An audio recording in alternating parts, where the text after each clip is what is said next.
বিধানসভা বিজেপি মনোনীত প্রার্থী মাননীয় শুভেন্দু অধিকারী মহাশয় স্বাগতম।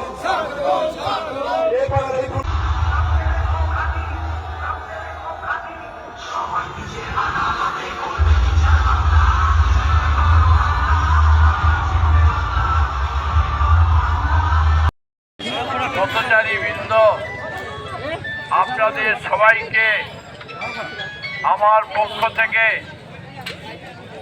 বামফ্রন্টের মনোনীত সিপিআইএম প্রার্থী আমার পক্ষ থেকে আপনাদের অভিনন্দন, শুভেচ্ছা, সালাম, আদাব জানাই।